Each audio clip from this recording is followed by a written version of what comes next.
sound like they're very good. Keeps everything Boys away. can I always put them on the wrong side. Yeah, You know, We yeah. shall see what happens. Dad, how's life? Good. Back in the day, What? Uh, Can't hear you. Corner. turn No, your no, I'm amplifier playing, on. I'm playing, I'm playing. Again, nice job.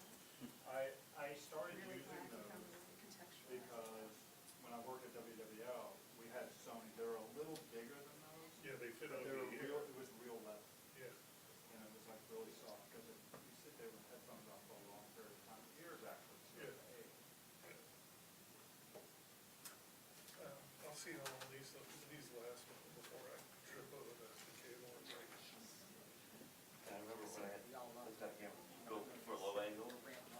Yeah, well, that's what I'm saying, yeah. Yeah. Low angle, or you have, you're just running that sound, so Yeah. and you have the one there, and you run over the. I thought he wears looked it great. everywhere. Oh, never. I love that. it. He does It's hard for This is not a picture. That's not like a thing for the election. Oh, no. Checking, because I was kind of like not paying We go attention. to eat Oh, okay. Friday night, it's like Yeah. we're going to the station, it's like somebody's going to home tonight, so it's not that fun. And he's in it after Friday, and he wears it all, he's doing all that, he does not take the hat off. No, he kept it on the He whole got time. it on, yeah, that's like his signature thing, yeah. His Lance is like, can you let it all over? Like he actually had a legit tie on. Oh, That's yeah. he like true directly as well. He was on phone Right, calls too. right, no, he's like, Like, no, he wears had a that. legit tie on.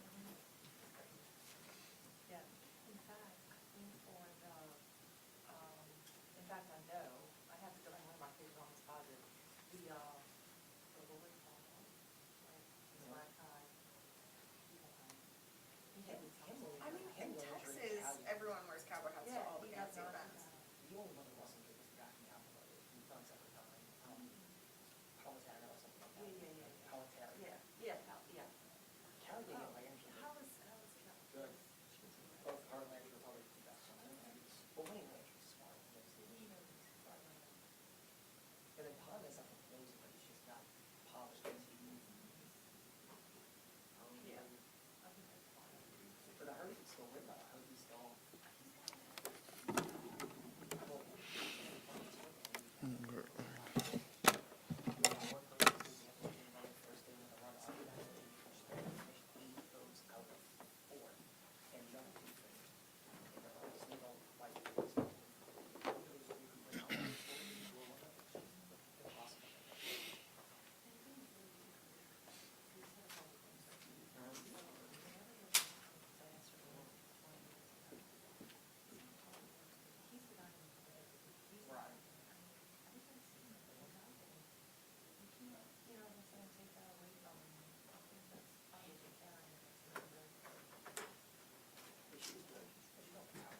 Yeah, she's on the council, but I was always wondering how she did it. She's on the council, we don't do a lot.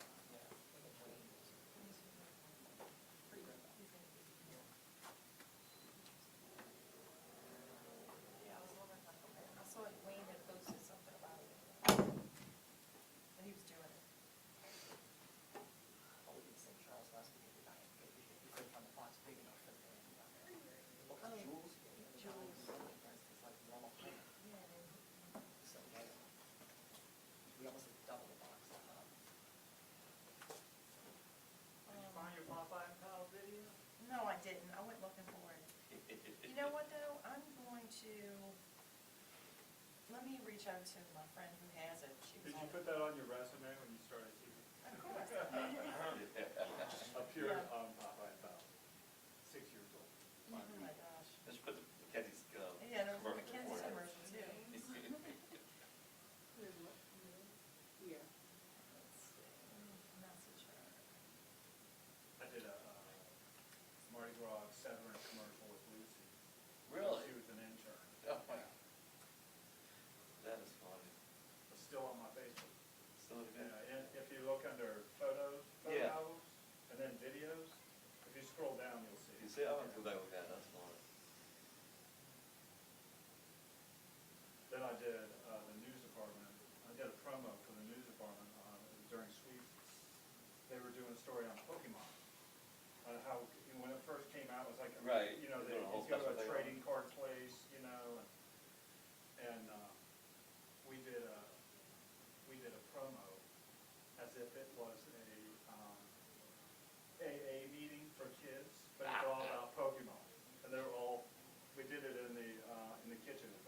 Yes, yes.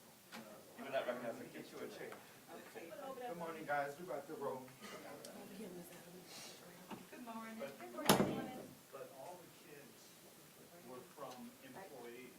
Instead of like, watch out. We didn't have to pay them. Oh, I'm at a ways, I'm LaToya's mom. Oh, thank you, sweetie. Oh, yeah. Is that in the back of the restroom? This is easy to do now.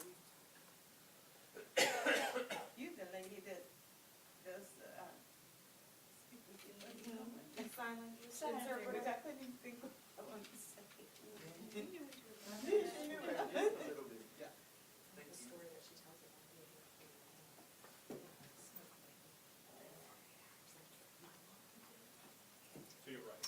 Right? Yeah. Thank you, Ben. Is that good? Yeah. I didn't know this thing, so I would have put on some better clothes.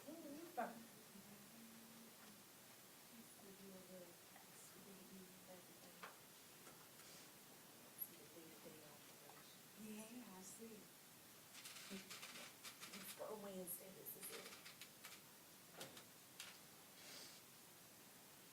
Getting ready to roll.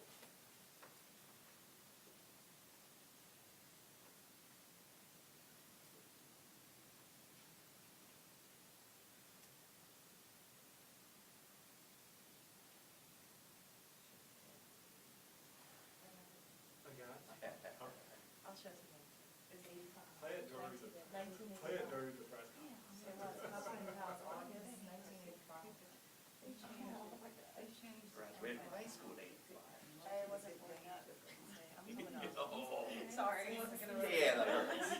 So they changed it. They tried to make it like Vegas. It's easier to I make was it. telling her earlier, there was an outtake where Matt Burrell was asking the kid, so, Billy, how old are you? He goes, not as old as this chicken. Oh, my God. That's what those chickens. He said, the little boxes of. The little boxes up. Yeah. Pretty boxes. That was your hair? Oh, no, that's not me. I was like, that doesn't look like you at all. No, I have long, like, shoes. Wait, that's not me. Oh, wait. Maybe that's me. That's me right there. Yeah, she got this school.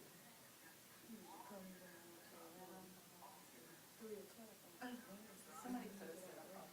Oh, I think. Who's the host? That's Scott, that's my brother. Okay. That's, no, that's not right. Okay.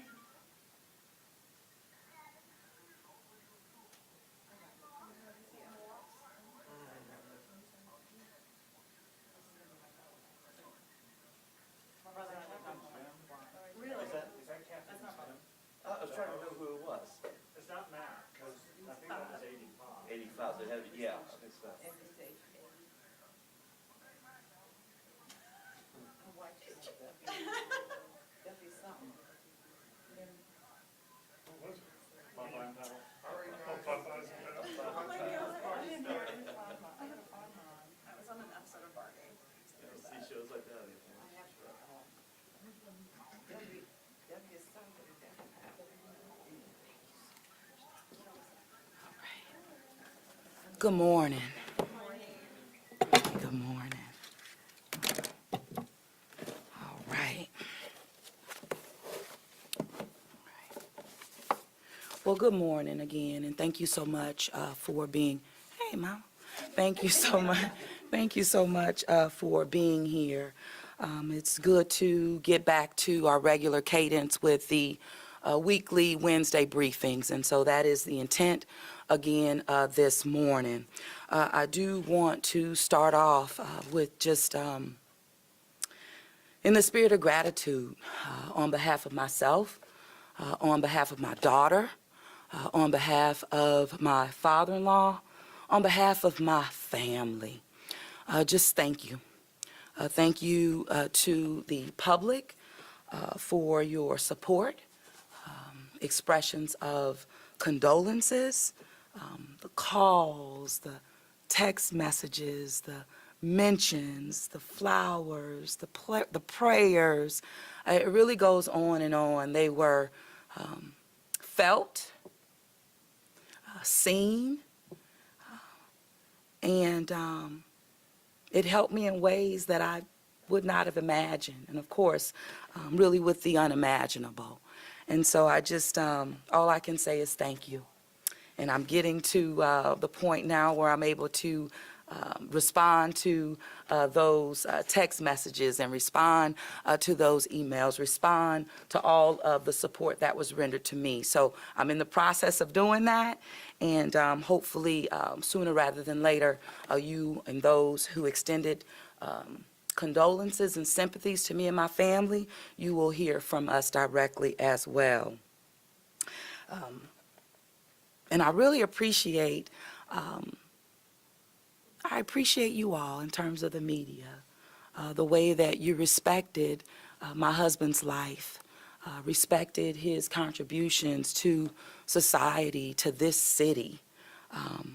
And I appreciate that. I really do. And as the first gentleman, and it's like, wow, he was not only the first gentleman, but he was the first gentleman.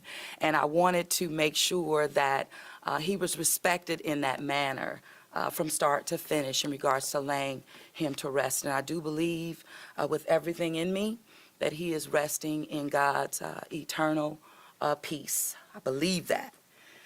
And as I mentioned on yesterday, you know, his passing has just restored my faith and hope in the resurrection, but also in regards to not getting weary in well-doing. So it was more of a recommitment for myself in public service, and one that my family as a whole has been committed to in this community and, quite frankly, wherever we are. I can speak for myself on that. Now, business at hand. I always start with public safety and year-to-date stats, and using the preliminary data always from the New Orleans Police Department. And I'm starting through August 26th, comparing 2023 to 2022. Continue again to show progress. Total crimes against persons remain down at 18%. Murders are down 24%. Armed robberies remain down 31%. Non-fatal shooting incidents remain down 15%. Non-fatal shooting victims remain down at 17%. And carjackings remain down at 43%. Now, looking at August stats, comparing August specifically August 23 with the year of 22. It just also demonstrates how our proactive and innovative strategies and approaches to curbing gun violence, that we're moving in the right direction. I pull it all the way back to August and July of last year, taking the time to go to every single roll call, listening to my platoon, boots on the ground, and also with leadership. As a result of that, we've put in sound practices, policies, and continue from the former police chief to the current interim police chief, and wanting to continue the progress that continues to be demonstrated. Total crimes against persons down 20%, murders are down 61%. Again, looking at August 23 compared to August of 2022. Non-fatal shooting victims 21% down, armed robberies 26%, and looking at vehicular burglaries specifically 43% down. Analyzing crime data for each month of 23 also shows our progress in decreasing crime rates across the city of New Orleans. The month of August had the fewer vehicle burglaries. Remember, this has always been something that has been at the top of the list in terms of percentages.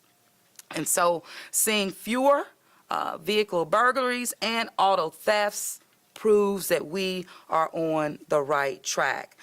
As I always say, it doesn't mean that we have not experienced, or our people haven't experienced, being victims of crime in the city of New Orleans. So definitely do not want to overlook that, and want to continue to be empathetic as well as supportive relative on the victim side and ensuring that justice prevails. Summer heat.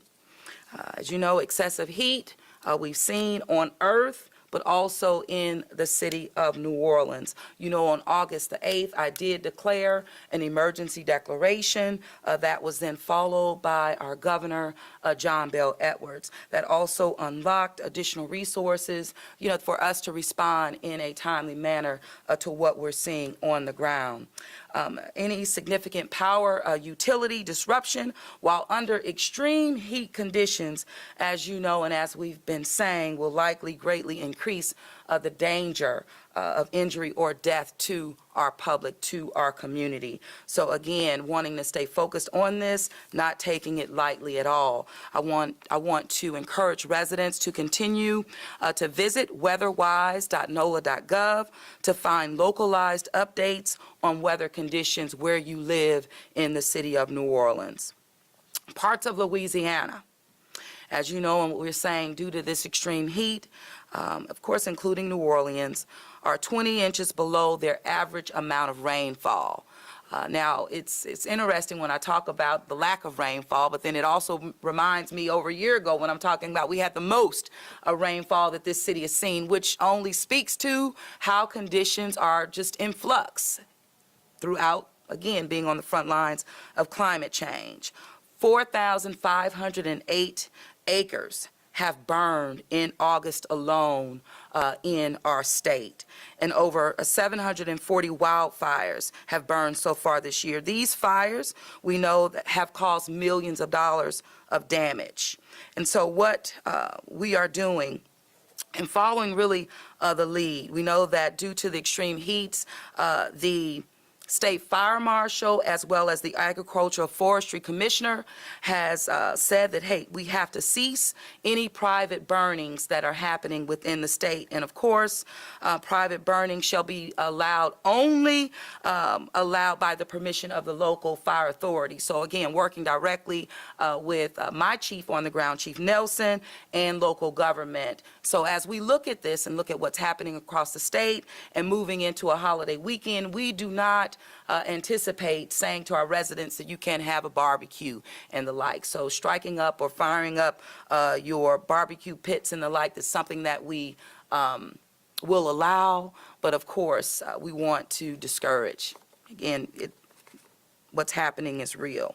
Also, from my public safety meeting on Monday, I have authorized the use of our people, our greatest assets to the city of New Orleans, to therefore be utilized at the approval now of my chiefs, but to be utilized to help other parts of the state fight these fires. And so that's something that I've made very clear to my team on Monday. And what's happening now, the chiefs are going through and really working with the men and women associated with our public safety teams, and will determine who is eligible, who wants to go forward and help. And so as we develop the real complement in terms of who will go, we'll let you know about that. But New Orleans, we're always focusing on how we can also help our brothers and sisters across the state, but even, you know, as it relates to across this country. We know what's happening in Florida. We're not taking it lightly at all. Again, it could be us. And so our hearts, our focus, our prayers, and also in our ability to respond and to help, we will absolutely do that. Shifting gears a little bit. Now, on today at 1 o'clock, you know, I will host an official launch of a new graffiti abatement program. It was one that we created almost, it feels like a year ago. But we've been working on, and it's been a hallmark, I would say, of my administration of wanting to clean this city up. Free it from litter, free it from, of course, graffiti, and any type of trash and debris that gets in our people's eyes. We want to ensure that this city is clean and it is vibrant, and it is, one, demonstrating that we are a place and a destination not only to visit, but one to live and to do business as it relates to the economic growth of this city. So we're going to be targeting the most severe instances as it relates to buildings throughout the city, and or wherever graffiti is found, we're wanting to tackle it. But of course, wanting to start with the most egregious areas in the city. So I'm excited about that. Also, I wanted to just speak about a couple of things. My administration just continues to take bold action and demonstrate true leadership, especially relative to Plaza Tower, pushing back 100% against the Inspector General, the IG, who released a report on August the 21st, claiming code enforcement has not placed enough enforcement actions relative to Plaza Tower. I push back 100% simply because this administration has been the administration over the history, over 30 years of that building being in the condition that we've had to live with for this time. We're the first to levy and find judgment relative to Plaza Tower, and we will continue to not only hold the ownership accountable, but work with ownership. If it was so easy to redevelop, we wouldn't be sitting here with Plaza Tower again in the community, in our city right now. So we know with balance, everything will get done, and this is how we're taking this approach. Again, we're wanting to ensure the city is asking the owner to repay over $90,000 for the cost of barricades as well as lost revenue associated with Plaza Tower.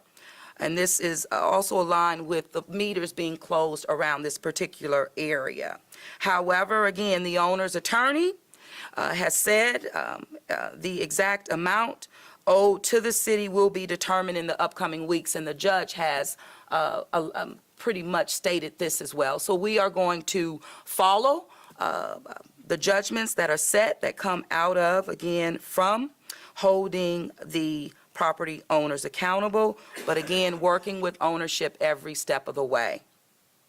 Code enforcement, just again touching on that, brought Plaza Tower to a hearing as early as November of 2021, got 11 guilty findings from that hearing, 4,200 we know fines occurred. However, the case again was appealed to the Civil District Court, putting the process on hold. This is why you have to work with, and things are even more complicated at times than they seem. But we're working through the complications in order to, again, assure balance, accountability, and at the end of the day, we want Plaza Tower back into commerce. We want it back on the tax rolls, and we want it to reach its fullest potential in our city.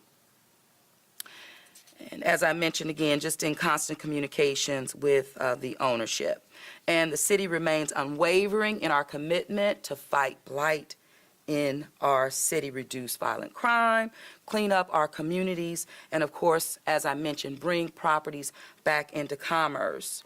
We've seen over 90 properties this year as of August the 28th. We're putting the resources where they need to be placed.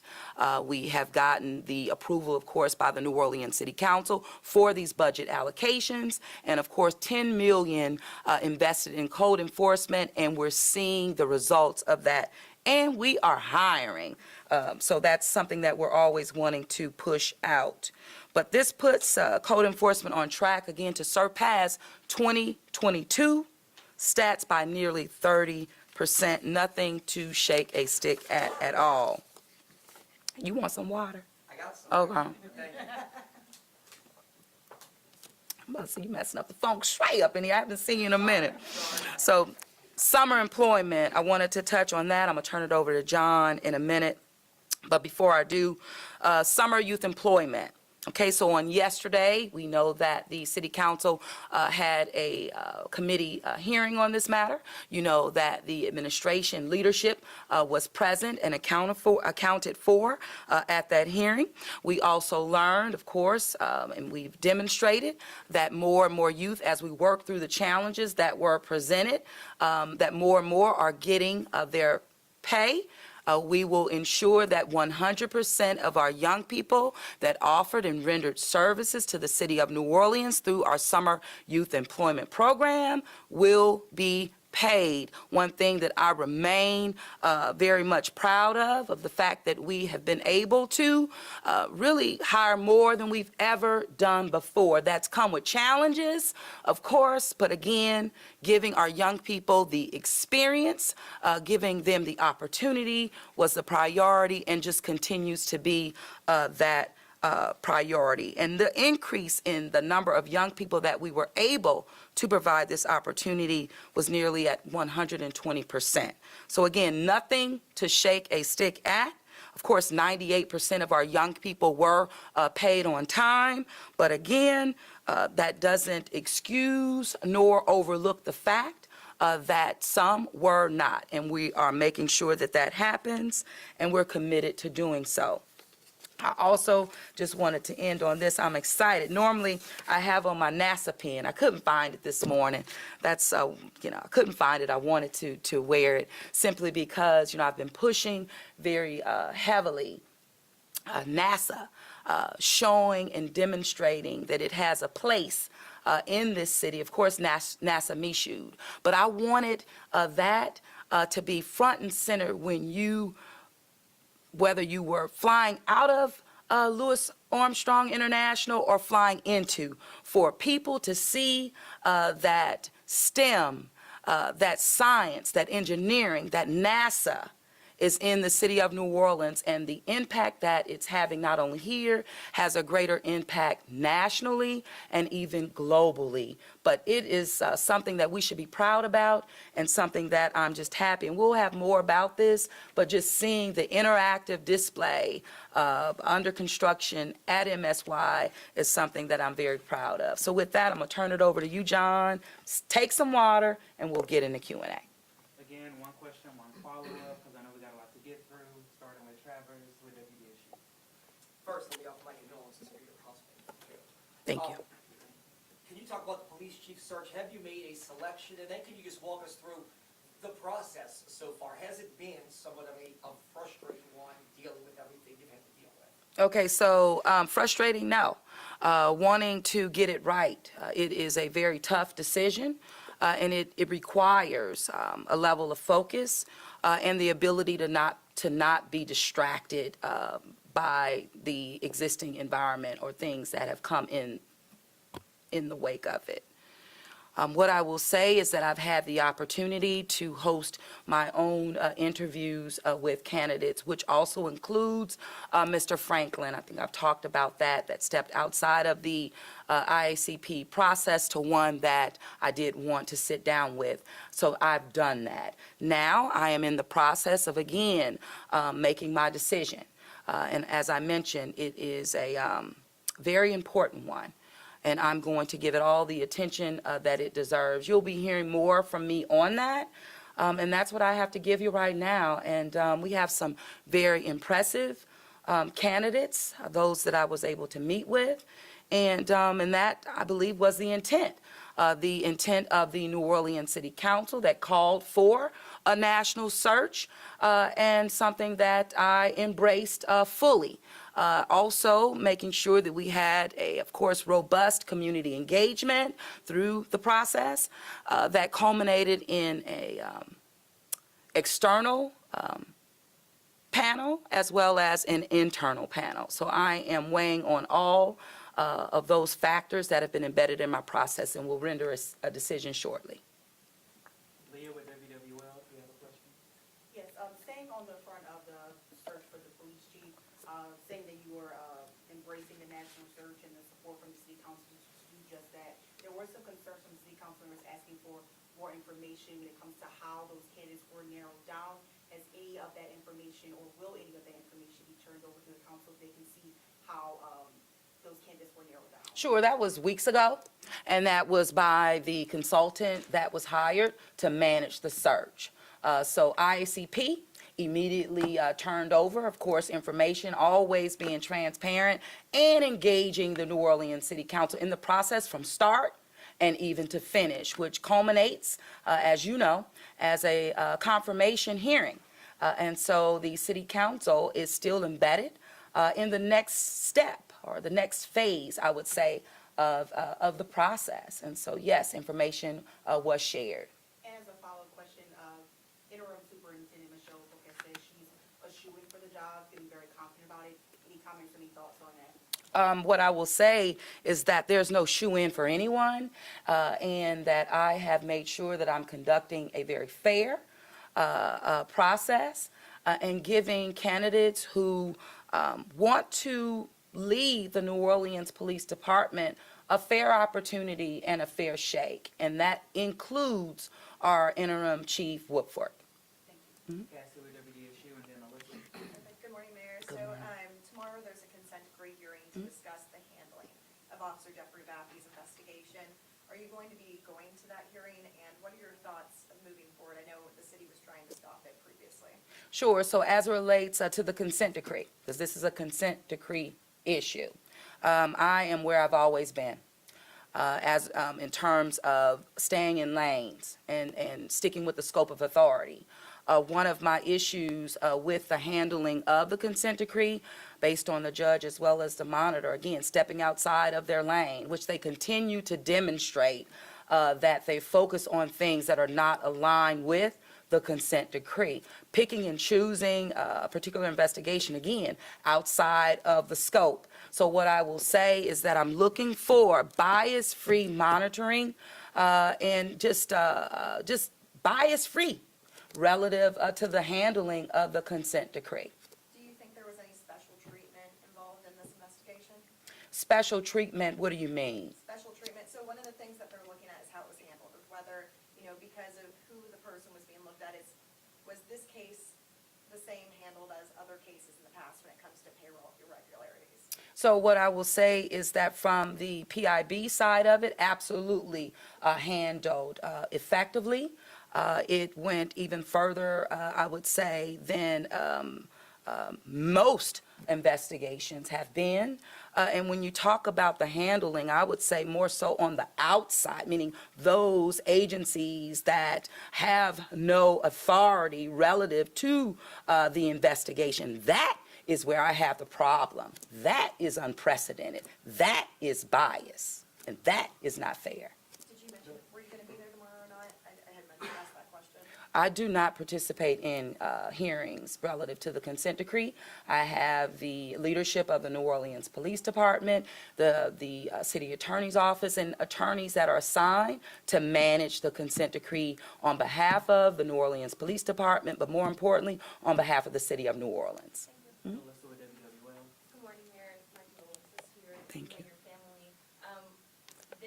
Yesterday we learned there's many vendors for the city, as well as the teams that have not been paid by the city. Some dating back 2 years. Why is that, and does the city take responsibility for those invoices not being paid? So not speaking specifically to what you're saying, so I don't agree with you at all. Like, I don't know. You're not being specific. But what I will say, you're talking about years. I'm just hearing of that. But what I will say relative to our young people and this unfortunate, very unfortunate incident relative to their pay and being paid timely, which has a lot to do not only with data collection methods, as well as organizations or agencies that are not necessarily under the city of New Orleans. They are ancillary agencies. And so we are going to, and we are doing everything possible to not only address the data collection, making sure that we have accuracy there, but getting checks cut to our young people. That is the priority. But also, the priority is on ensuring that we have systems in place moving forward, and particularly data systems that can manage the various agencies that we want to allow for them to hire young people for summer employment in the future. So we went very deep on this, and we went deep intentionally, meaning deep expanding the scope of inclusion, and that's why we were able to employ more young people than ever before. And sometimes with that, you're just wanting to get them signed up and give me that paperwork, later, get it later. We just need to get them in the queue. But what we're going to do is build out a robust system, data collection system, so that we can manage more effectively, and at the end of the day, get people paid on time. What is your response to Councilmember Moreno asking for the legislative auditor to come in and take a look at the city's bookings and all of that? Well, anytime offering or engaging the legislative auditor, I'm not against any investigations. I think that this particular city council, that's all they've been about, quite frankly. And it's been a waste of time. It's been a waste of money. But at the end of the day, if it proves that practices are effective or even practices can be improved upon, then I'm all for it. So we're always looking for, my team, my administration, always looking for solutions. And we will continue to be solution-focused as well as solution-driven, period. Do you think it's a waste of time to bring in the legislative auditor when there's a vendor who did work back in 2022 who still owed $7 million? I don't know specifically what you're talking about, so I'm not going to respond specifically to what you're bringing up to me. So what I believe is that if there's any issues that we need to comb through, we're committed to doing that. So no one's hiding the ball. No one's not wanting to right or wrong. No one's not willing to go as deep as necessary to ensure that everyone is paid accurately and timely. I believe that my administration, based on things that we have put in place, speak to that, and we'll continue to improve every step of the way, as we've demonstrated. Again, one question and one follow-up. Natasha, if I say, Good morning, Mayor. You talked about Good fewer morning. vehicle burglaries and auto thefts in August this year compared to last. I know that's something that a lot of people in the city are worried about and have become victims of. What specifically is the NOPD doing to target that? And also bait cars, which we've talked about before.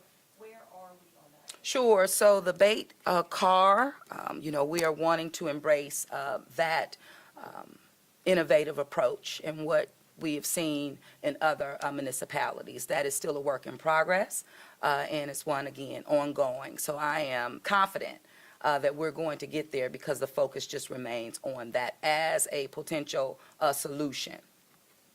While we wait on that, because there are multiple tools, right, that we can use and we are deploying that have proven to be effective just based on the stats that we're talking about, progress being made.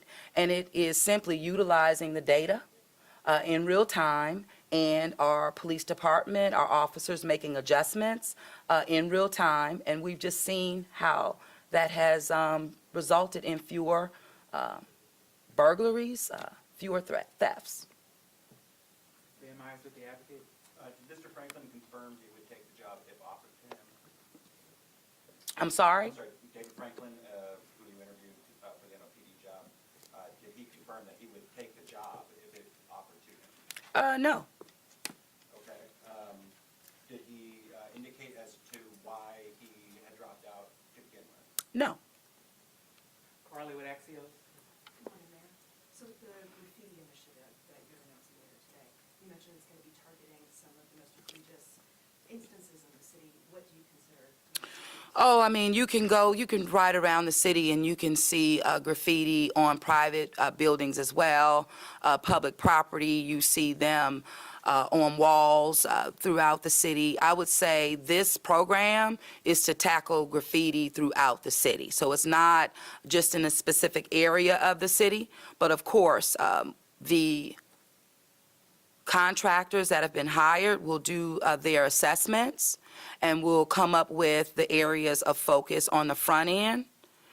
But also with that, develop a strategy that is aligned with what I know best practices say. And that is, when you're talking about removing graffiti, you have to do it swiftly and you have to be consistent.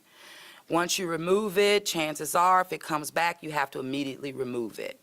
So we're going to be deploying these strategies in hope that we will see progress, from month to month. We know that it will not happen overnight, but again, this is something that we're aligning with best practices, much like, New York, I would say, when they tackled graffiti on the subway. Every time a car went into the station, if it was graffitied, it was painted before going back out. It's kind of like that same concept, but it's not something that it's going into a little storage area to paint. It's all open to the public. And so with the graffiti on private buildings, is there going to be delineation between the street art, like if people got a mural painted on the side, hired a street artist to do that, are they going to be able to ask it not to do that? Well, first of all, culture is a part of our economy. It's who we are as people. And it's something that we are investing in as a city. And so clearly, we're not wanting to destroy public art. But definitely, as it relates to graffiti that we know that doesn't speak to the charm nor character of the city of New Orleans. Last question, Jordan with WGNO. I wanted to commend your strength for returning to work because grief can be paralyzing, so I wanted to note that. The 2% of kids you said that have not received payments, I'm sure even some of those kids in the 2% are receiving those payments. But do you all know when all of those teens who worked over the summer will have received paychecks? Is there like a deadline? So every day is a deadline we shoot for, and that is to make sure that we have not only accuracy in regards to data, that also is aligned with the funding sources that we use that can then trigger payment. So we will continue to work directly with all parties to ensure that our young people are paid. Again, the good news is that the opportunity is something that we were allowed to provide, and although the payment is slow, it will be 100%, and it does speak to not only the character of our young people, but just being, I would say, developed, in terms of living, just living. Things happen. And when they do, you just stay the course. And I just commend my young people for that. I really do. But being someone who started working at the age of 14, I know that the experience, that hand-on experience, will be more beneficial to them more than ever. I do appreciate you putting a focus even on grief. I'm working through it. I'm working through it, and every day is a different one. And I'm working through it, of course, personally, but as a mom. And this is my first experience with that. I did lose my father. My dad died at 47, but I was 25, but the impact's still there. But it's still different. And then when I received a public records request on yesterday asking for how many days did the mayor take off, because of the loss of her husband. Like, wow. No problem. But as mayor, I don't have any days accrued in terms of vacation or bereavement, or I don't stack up time like that because I'm not, although you say I'm an employee, I'm really not as it relates to those types of things. But I got into other things that you didn't even ask me about. Thank you all. Thank you so much.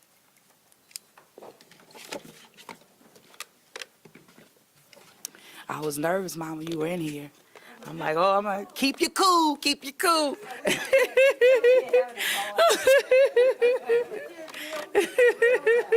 Like, keep you cool, Mama.